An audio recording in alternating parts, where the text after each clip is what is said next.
यह कहानी एक अंधे व्यक्ति की है जिसका अंत आपकी सोच की दिशा बदल देगा। एक बार एक अंधा आदमी एक बड़ी इमारत के सामने सीढ़ियों पर बैठा था। उसके पैरों के पास एक टोपी रखी थी और पास ही एक बोर्ड लगा था जिस पर लिखा था, मैं अंधा हूं, कृपया मेरी मदद करें। पूरा दिन बीत गया लेकिन उसकी टोपी में सिर्फ कुछ ही सिक्के गिरे थे। लोग उसे देख रहे थे लेकिन किसी को उस पर तरस नहीं आ रहा था। तभी वहां से एक विज्ञापन बनाने वाला क्रिएटिव राइटर गुजरा।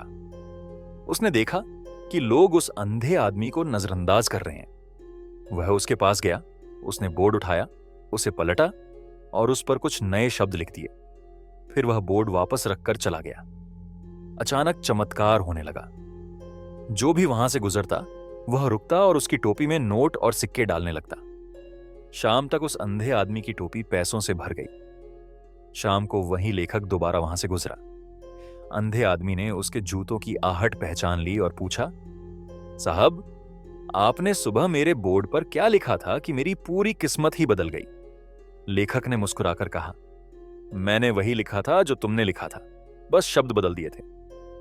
जानते हैं उस बोर्ड पर क्या लिखा था? उस पर लिखा था, आज का दिन बहुत खूबसूरत है लेकिन मैं इसे देख नहीं सकता।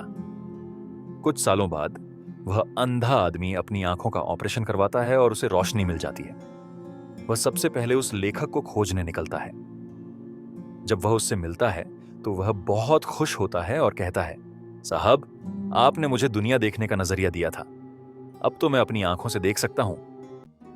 लेखक ने उसे एक और बात कही जो आपको सुन्न कर देगी। बेटा, जब तुम अंधे थे तब तुम एहसास से जीते थे और दुनिया तुम्हें प्यार देती थी। अब जब तुम्हारे पास आंखें हैं तो ध्यान रखना कि कहीं तुम दिखावे की दुनिया में खोकर दूसरों का दर्द देखना ना भूल जाओ। अंधा वह नहीं जिसकी आंखें नहीं हैं, अंधा वह है जो सब कुछ देखकर भी किसी का दर्द महसूस नहीं कर सकता। हम अक्सर अपनी शिकायतों का रोना रोते हैं कि हमारे पास क्या नहीं है, लेकिन अगर हम अपने शब्दों और अपने नजरिए को थोड़ा बदल लें तो हम न सिर्फ अपनी बल्कि दूसरों की जिंदगी भी बदल सकते हैं। शिकायत करने के बजाय उस खूबसूरती के लिए शुक्रगुजार होना सीखिए जो भगवान ने हमें दी है।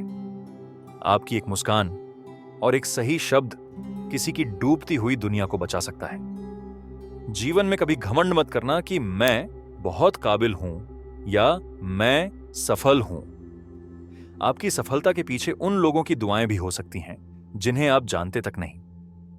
जब आप किसी की मदद के लिए हाथ उठाते हैं तो याद रखिए कि भगवान ने आपको किसी की मन्नत पूरा करने के लिए चुना है। खुदा रास्ता वहीं बनाता है जहां इंसान को रास्ता दिखना बंद हो जाता है।